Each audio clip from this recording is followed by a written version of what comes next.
All right, here we go. Steve, let's reset this here. Here's your possible popes. You got any odds?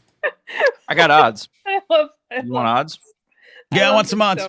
All right, so I don't know who the heck these guys are. Like name to I got names and I got odds, but I don't know if we could do like Pope, like whatever that like match your picture name game is. But I got the names. You were getting a beer. Matteo Zuppi, right. Cardinal Luis Tagli. We like him. Okay, I've got some odds on Tagli. Okay, Tagli's one of your favorites. Yep. Okay, Pietro Parolin, Cardinal Fridolin Umbango. I love that name. Robert Francis Prevost, and then Cardinal Sergio De Roca, and then Cardinal Mario Grech. He sounds like I don't know. He sounds dangerous. Cardinal Carlos Aguirreras, and then we got other ones. I have this list here. Zuppi and Tagli are the most progressive popes. The most progressive liberal left-leaning pope is Matteo Zuppi, and behind him is Tagli. There's some Cardinal. None of them are popes yet. Did I say Cardinal Matteo Zuppi? He hasn't got promoted. Doesn't have that rank yet. And the rest are potentially dangerous, Steve. Yeah, I think Cinder in chat has a great point. It's time for a pope bracket.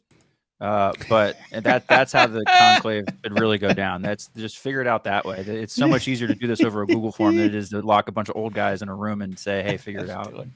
So when they finally, I want to hear the odds. When they actually go meet and have their little conclave and the poof of smoke, we should do a mini blather bracket.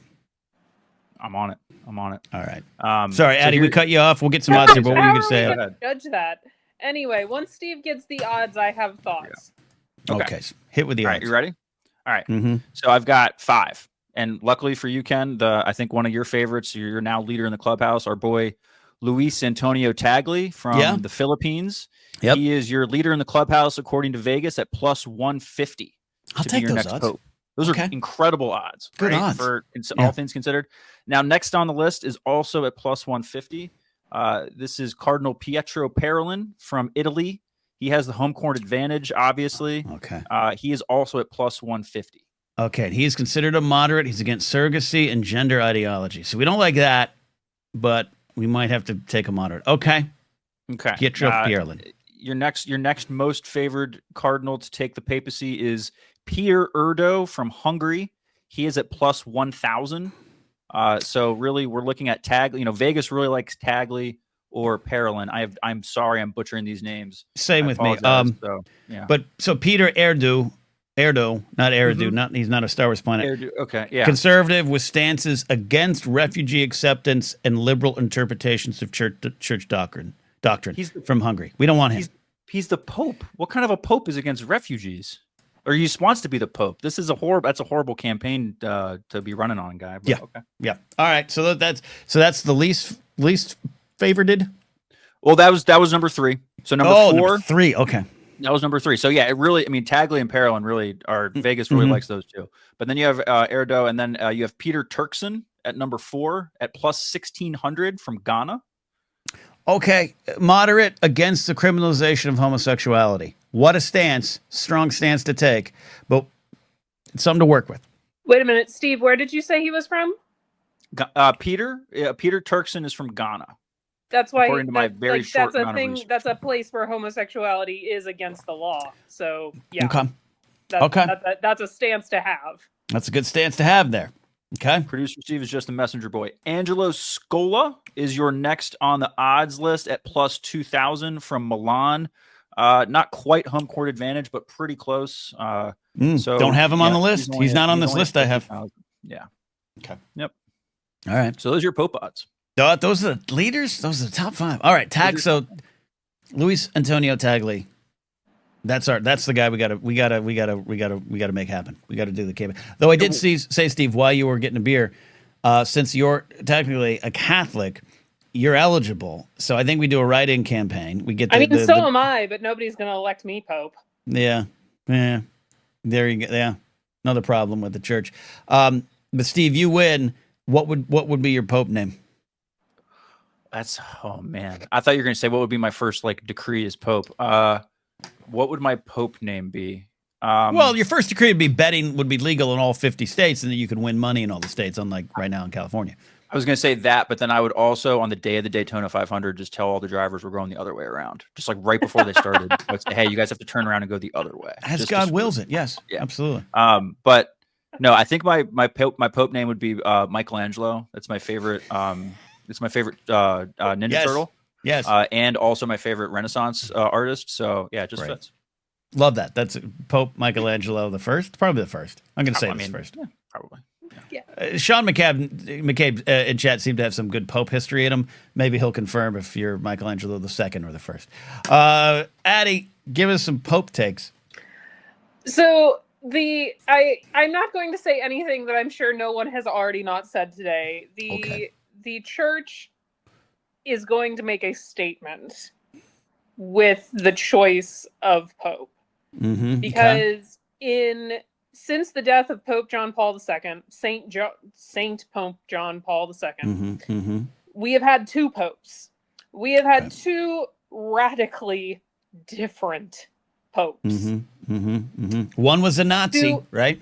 To the point that some people don't consider Pope Francis the Pope. They still think the other guy's the Pope. Benedict? Yeah. Humperdinck. Benedict, and he's gone. He's off the board. He's dead. And they're still like, nah, that's our guy. He's not dead. Is dead. he dead? I don't. If he might have recently died, but he was. Or did he retire? Oh, he retired as a Pope.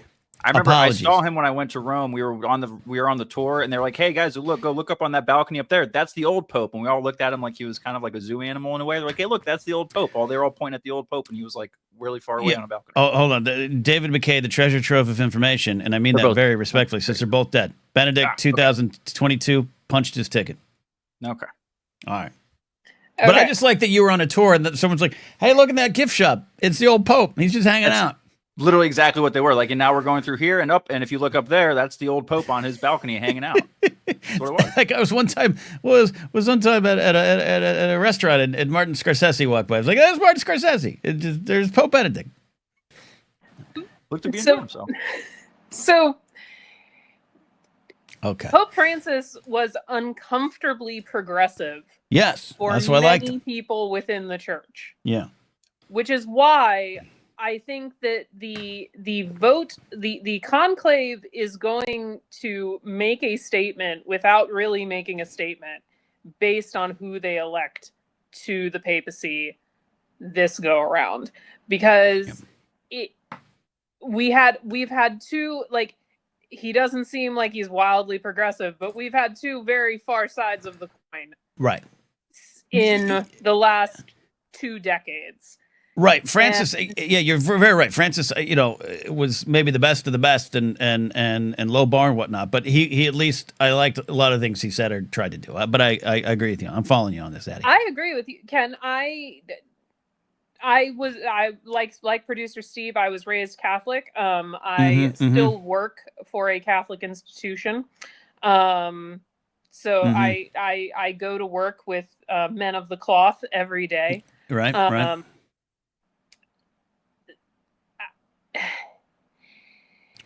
So it's gonna. He was my favorite.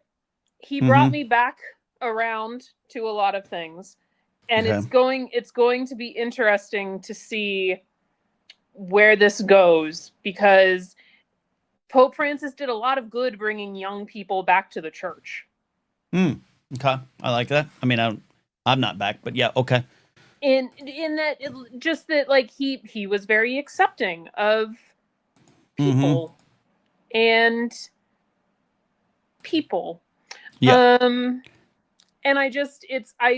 that's my hot Pope take. It's going to be, this is going to say a lot about where these old men think the future of the Catholic Church is going. What I'm reading, and then I want to introduce the final big wrinkle on this whole Pope thing going on right now. We'll bring that in a second. But I agree with what you're saying. I don't understand. I'm not saying I know, and you're right. I'm just saying what you're saying makes a lot of sense to me, Addie, and that my fear is this would be not unlike some of the stuff over here, vengeance-filled voting. Vengeance-filled, That's my worst fear, Ken. Pope Francis died for being too woke, right? Like Marjorie Taylor Greene was like posting today on X, God is removing his enemies. and that the conclave could be like, hey, let's put on our make the Vatican great again hats, and let's get back at this. As I told producer Steve on Blue Sky this morning, I'd die too if I had to meet with JD Vance. It's the last one. So one of the things in the background that I love, because I just looked this up to remind myself some of the information. For years, this has been Pope Francis, not necessarily by name, I don't know the details of that, but that this Pope has been tied to a prophecy, a 900-year-old prophecy, that this Pope's death will be one of the signs and signals of the forthcoming judgment. And that this is the end, Steve. This is the end, Addie. This is the prophecy of popes written in 1139 by Saint Malachi. Malachi. The death of Francis I could spark the day of judgment. The ancient text is based on his trip to Rome, where he claimed that he received a vision of the future, including the name of every pope from that moment until the end of days. Steve, does this factor into Vegas? Ken, that's a planet in Star Wars. What are you talking about? Come on.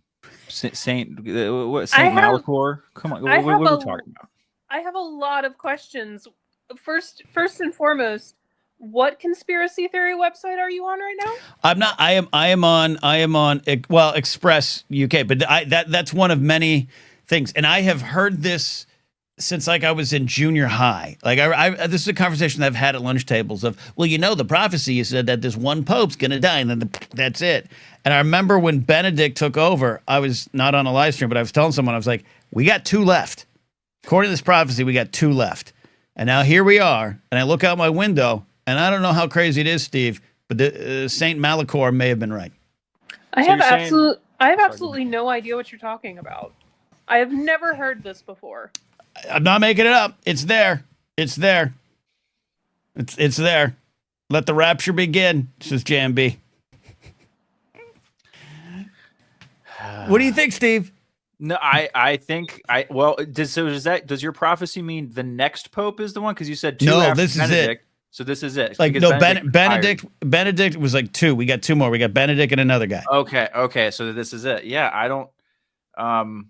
Is this like when we interpreted that the world was going to end in 2012 with the Mayans? Is that what's going on right now? It could be, but this has been 13 years and I'm still waiting.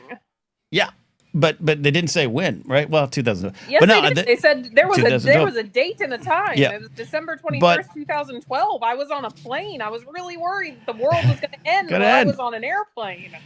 So, all right, so he shared the details of 109 future popes in the book, again, written in 1139, with Pope Francis being the last in 1139. He says, of the last pope, Saint Malachor writes, in the final persecution of the Holy Roman Church, there will reign Peter the Roman, who will feed his flock amid many tribulations, after which the 7-hilled city will be destroyed and the dreadful judge will judge the people. The end. What a chilling way to drop the mic on that book. The end, Steve. Well, now we just need to keep like a live cam the way they do on the smoke for the Pope, just on Rome itself. And if there's like an earthquake or something, then we'll know to worry. But I think according to the prophecy, as long as Rome is okay, we should be good. Based on that prophecy, though, the city of Cincinnati could also be destroyed, and that would fulfill it because Cincinnati is the city of the 7 hills. See? So there you go. There you go. We scared Steve into a beer run. No, my mic. I think my mic died, so I'm just trying to fix that real quick. Oh, okay. No, you're good. You're good. I hear you loud and clear, so we're fine. Good. Rapture party, says Tully Quinn. I just want to know if this is going to upset the Vegas odds. That's all we need. FanDuel, not a sponsor, but you too can vote on who will take over the Catholic Church. I have questions for the Vegas bookies on where they're getting the information to put odds on who the next pope is. Do they have insiders in the Vatican aware of all the weird Vatican politics that go into this? Right. Did they watch Conclave a lot? Like, what is going on? These that they insiders. Have odds. These insiders are plugged in. They're plugged in, Addie. They're plugged in. I'm scared. I'm scared that they know. I think it's right. All right, we solved it. Final question back to you, Addie. Before we got Sean, we got Cameron, we got Cal. Who's your choice? Who's your pope? Who you betting on? Oh, I'm not betting on anyone because I am truly worried about which way this is going to go. If I got to vote, I'd be voting for the guy that I've already forgotten their names. The leader, the one who's the most left leaning. You almost said most conservative. No, I almost did. Matteo Zuppi. The Tagli. Oh, Luis Antonio Tagle. I'm saying it wrong. I'll get it right. Well, he's going to change his name anyways when he wins. So, Philippines, from the Philippines. Okay.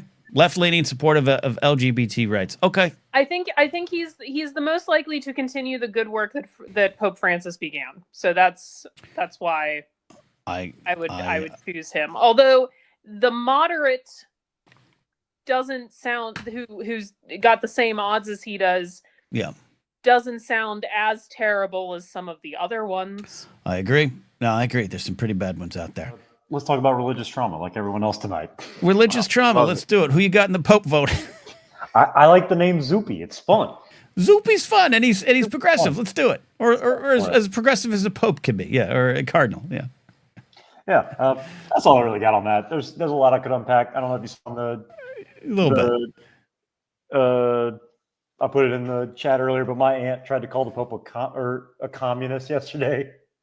Oh, when he good riddance to that communist? Okay. Before the news of his death, yesterday afternoon, she was on her phone while we were all just sitting around for Easter, and she said something about him disagreeing with Vance, and she called him a communist because of it.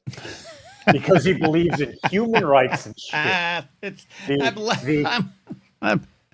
I'm laughing because it's just like that's where we're at. That's where we're at. It feels like it should be satire. It really does. If this woman owns Trump merchandise, so it's just yeah. It really does. Like, here's this guy, this religious leader going, I think empathy and taking in refugees, and I think love for other people. Communist. Yes. I just flat out told her, he's the Pope. I think he knows more about being a Catholic than you. And again, my whole family's Catholic on both sides, mom and dad, like all of them Catholic. Yep. And this woman had the gall. It's amazing. God bless him. God bless him, really, seriously. I'm pretty much stone cold atheist, but I have opinions this time because so I would pick the most progressive guy that they're able to put. Just because. Yeah. Oh, sorry.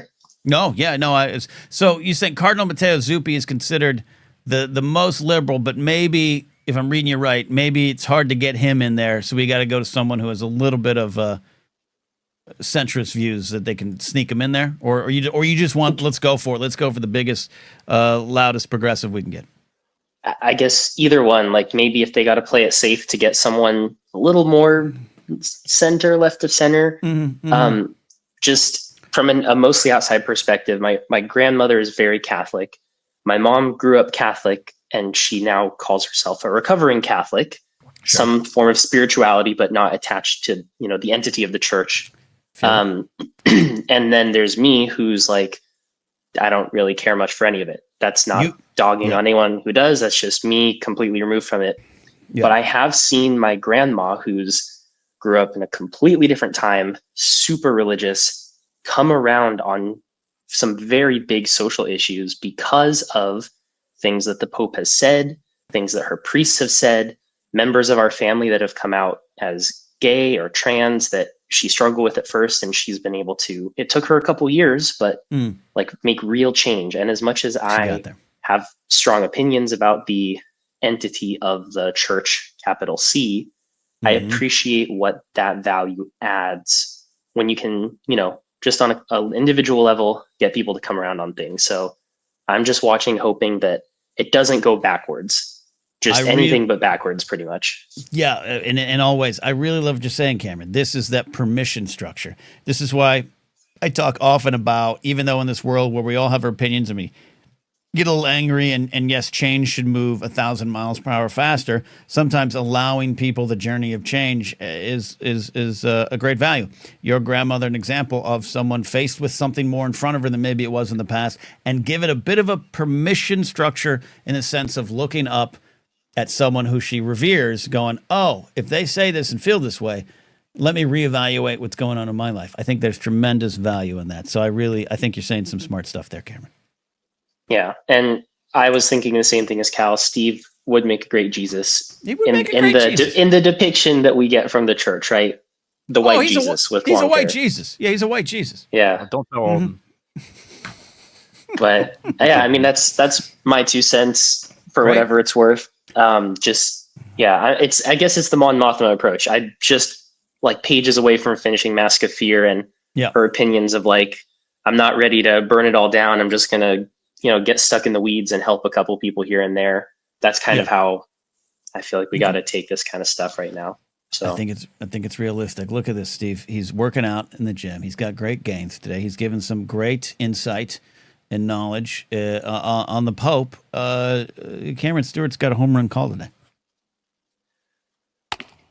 There it is. I was waiting for the bat. Yeah, it is. And Cam, you have a similar story to me. Just very quickly, Pope Francis made my mom a liberal, straight up. My mom's your typical older Italian American lady. All the stereotypes you can think of that come with that. Raised Catholic. We went to Catholic church when I was little. That was in Latin. So like my mom is super Catholic, and Pope Francis made my mom. I mean, Donald Trump being a jackass helped, but yeah, Pope Francis. I mean, since 2013, really, and him coming in and making changes helped her see things differently, and I have been very appreciative of that. So there you go. There you go.